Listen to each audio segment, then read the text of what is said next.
یہاں دہشت گردی کو ختم نہیں کیا جا رہا. یہاں پر پاکستان تحریک انصاف کو اور عمران خان کو ختم کرنے کی باتیں ہو رہی ہیں.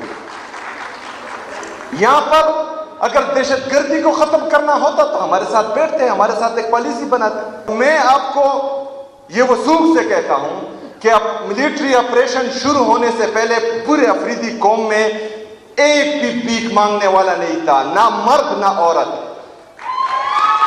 لیکن بدقسمتی سے جب ملٹری آپریشن ختم ہوا تو ڈرون اٹیکس میں, جیٹ طیاروں کی بمباری میں, دہشت گردوں کے خودکش حملوں میں ہمارے ایک گھر میں اگر 5 مرد تھے تو 5 شہید ہوئے, 10 مرد تھے تو 10 شہید ہوئے, 20 مرد تھے تو 20 شہید ہوئے, صرف عورتیں رہ گئی. لیکن جب میں ابھی سڑکوں پر اپنے ان بہنوں کو بھیک مانگتے ہوئے دیکھتا ہوں ہمیں برا لگتا ہے. اس کے کنسیکوینسز ہم دیکھ چکے ہیں. ہم نے بار بار قربانی دی ہے پاکستان کے لیے. کل سوشل میڈیا پر ایک بات میرے کانوں سے گزری جو مجھے بہت بری لگی. ایک بندہ کہہ رہا تھا کہ میں خیبر پختونخوا, کیا ہم خیبر پختونخوا کی بچیوں کو دوبارہ غاروں میں بھیج دیں؟ تو یہ تو آپ لوگوں کا خواب ہو سکتا ہے, لیکن ان بچیوں کا بھائی یہاں کھڑا ہے اور انشاءاللہ جو ہے مجھے فکر ہے امن عالم, تجھے اپنی ذات کا غم ہے, میں طلوع ہو رہا ہوں, تو غروب ہونے والا.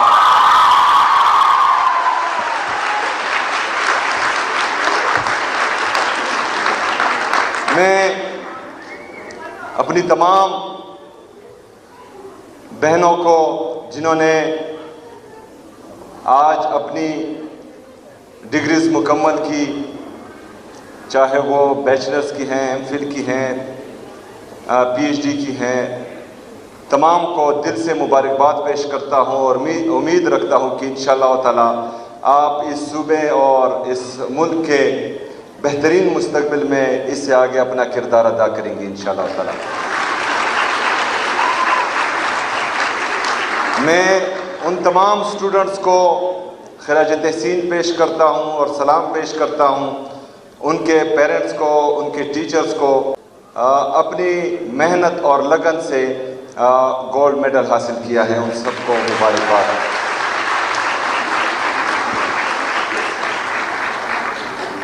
محترمہ وائس چانسلر صاحبہ, آج پھر آپ نے انگلش میں تقریر کی جو مجھے بالکل اچھی نہیں لگی.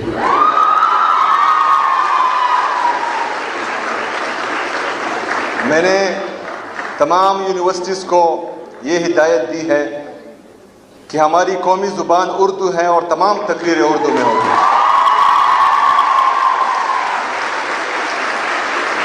اور یہ میں دوسری دفعہ کہہ رہا ہوں اور تیسری دفعہ مجھے پھر غصہ آئے گا.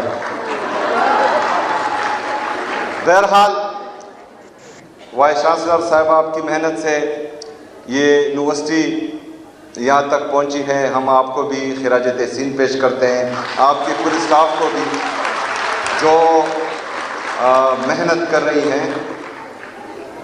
آپ کو پتہ ہونا چاہیے کہ ایک مائنڈ سیٹ جس کی میں بار بار بات کرتا ہوں کہ ان کو اچھا نہیں لگتا کہ خیبر پختونخوا ترقی کرے, ان کو اچھا نہیں لگتا کہ ہمارے بچے پڑھیں, ان کو اچھا نہیں لگتا کہ ہمارے بچوں کے ہاتھ میں قلم ہو, کیونکہ ہمیں ہمیشہ بے سے بندوق ہی سکھایا گیا ہے.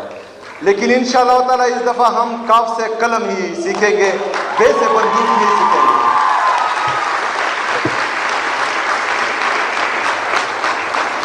کل سوشل میڈیا پر ایک بات میرے کانوں سے گزری جو مجھے بہت بری لگی. ایک بندہ کہہ رہا تھا کہ میں خیبر پختونخوا, کیا ہم خیبر پختونخوا کی بچیوں کو دوبارہ غاروں میں بھیج دیں؟ تو یہ تو آپ لوگوں کا خواب ہو سکتا ہے, لیکن ان بچیوں کا بھائی یہاں کھڑا ہے اور انشاءاللہ جو ہے ہم نے بہت مشکل سے خیبر پختونخوا میں دوبارہ امن قائم کیا تھا، ہماری بچیاں اور بچے پرامن ماحول میں تعلیم حاصل کر رہی تھی، لیکن بند کمروں کے فیصلوں نے ایک دفعہ پھر ہماری زندگی اجیرن بنائی ہوئی ہے، جس پر میں بار بار تنقید کرتا ہوں۔ اور بند کمروں کے فیصلے ہمیشہ نقصان دہ ہوتے ہیں، ہم تنقید بھی کرتے ہیں، ساتھ میں ایک پالیسی بھی دیتے ہیں، پالیسی پہ عمل کیا جائے تو اس میں کوئی چھوٹا یا بڑا نہیں ہوتا، اس سے تمام خیبر پختونخوا کی عوام کا بھی فائدہ ہے اور پاکستان کا بھی فائدہ ہے۔ یہاں پر ایک دفعہ پھر جو میں بار بار کہہ رہا ہوں کہ ملٹری آپریشن کی تیاری ہو رہی ہے، تو ملٹری آپریشنز ان کے آفیشل سٹیٹمنٹس ہیں کہ تقریباً 22 سے زیادہ ملٹری آپریشن خیبر پختونخوا میں ہوئے ہیں، 14,000 سے زیادہ انٹیلیجنس بیسڈ آپریشنز ہوئے ہیں، لیکن پھر بھی دہشت گردی ختم نہیں ہو رہی۔ اگر مسلسل آپریشنز کرنے کے بعد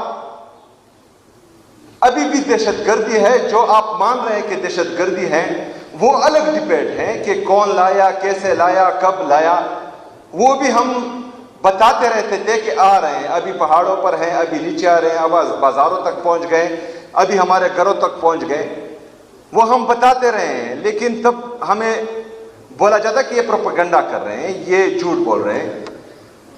اور مراد سعید صاحب کی تمام تقریریں اور تمام سٹیٹمنٹس موجود ہیں اس حوالے سے، وہ ریکارڈ پر ہیں، وہ ہر بندہ دیکھ بھی سکتا ہے۔ لیکن آج ایک دفعہ پھر اگر ملٹری آپریشن کیا جا رہا ہے تو قوم کو اعتماد ملے، کیونکہ قوم کو اعتماد ہی نہیں ہے۔ وہ کہہ رہے ہیں کہ مسلسل ایک پریکٹس ہو رہی ہے، اور تقریباً 15-17 سال سے مسلسل ایک پریکٹس ہو رہی ہے اور وہ نتیجہ خیز نہیں ہے، تو یہ ضروری ہے کہ پالیسی شفٹ آنا چاہیے۔ اور پالیسی شفٹ بند کمروں میں نہیں، یہاں خیبر پختونخوا کی حکومت، خیبر پختونخوا کے اسٹیک ہولڈرز، خیبر پختونخوا کی عوام، یہاں کے مشران، تمام کو اعتماد میں لے کر ایک واضح پالیسی بنائی جائے گی تو وہ مستقل اور پائیدار امن میں اہم کردار ادا کریں گی۔ لیکن بند کمروں کے فیصلے اگر آپ وہاں سے امپلیمنٹ کریں گے تو نتیجہ یہی ہوگا کہ 17 سال سے جو ہیں میرے پختونخوا کے عوام در بدر کی ٹوکریں کھا رہے ہیں۔ ہم نے پہلے بھی قربانی دی ہے، اس سے پہلے بھی یہاں آپریشنز ہوئے ہیں، ہمارے اسکول تباہ ہوئے ہیں، ہمارے کالجز تباہ ہوئے ہیں، ہمارے ہسپتال تباہ ہوئے ہیں، ہمارے گھر اجڑے ہیں، ہمارے مسجدیں شہید ہوئی ہیں، ہمارے اجڑے ہیں، ہمارے سڑکیں تباہ ہوئی ہیں۔ وہ تو ایک طرف، لیکن 2 دن کے نوٹس پہ ہم اپنا گھر بار چھوڑ کر پاکستان کے لیے قربانی دے رہے تھے، اور اپنے گھر چھوڑ کر ہم باہر آئے تھے پہلے آپریشنز میں، کیونکہ ہمیں لگ رہا تھا کہ پاکستان کو ہماری قربانی کی ضرورت ہے، تو یہ قربانی ہم دے دیتے ہیں۔ میں چونکہ افریدی ہوں، میں آپ کو یہ وثوق سے کہتا ہوں کہ اب ملٹری آپریشن شروع ہونے سے پہلے پورے افریدی قوم میں ایک بھی بھیک مانگنے والا نہیں تھا، نہ مرد نہ عورت۔ لیکن بدقسمتی سے جب ملٹری آپریشن ختم ہوا تو ڈرون اٹیکس میں، جیٹ طیاروں کی بمباری میں، دہشت گردوں کے خودکش حملوں میں ہمارے ایک گھر میں اگر 5 مرد تھے تو 5 شہید ہوئے، 10 مرد تھے تو 10 شہید ہوئے، 20 مرد تھے تو 20 شہید ہوئے، صرف عورتیں رہ گئی۔ لیکن جب میں ابھی سڑکوں پر اپنے ان بہنوں کو بھیک مانگتے ہوئے دیکھتا ہوں، ہمیں برا لگتا ہے۔ اس کے کنسیکوینسز ہم دیکھ چکے ہیں، ہم نے بار بار قربانی دی ہے پاکستان کے لیے، اگر ایک دفعہ پھر قربانی دینی پڑے گی تو ہم دریغ نہیں کریں گے اس سے۔ لیکن یہاں پر نیتوں میں فرق ہے، یہاں دہشت گردی کو ختم نہیں کیا جا رہا، یہاں پر پاکستان تحریک انصاف کو اور عمران خان کو ختم کرنے کی باتیں ہو رہی ہیں۔ یہاں پر اگر دہشت گردی کو ختم کرنا ہوتا تو ہمارے ساتھ بیٹھتے ہیں، ہمارے ساتھ ایک پالیسی بناتے۔ ہم نے گھر بار چھوڑے، ہم باہر آئے، ہمارے لوگوں کے ساتھ یہ کمٹ کیا گیا کہ جس کا گھر تباہ ہوگا دہشت گردی کے جنگ میں ان کو 4 لاکھ روپے دیے جائیں گے۔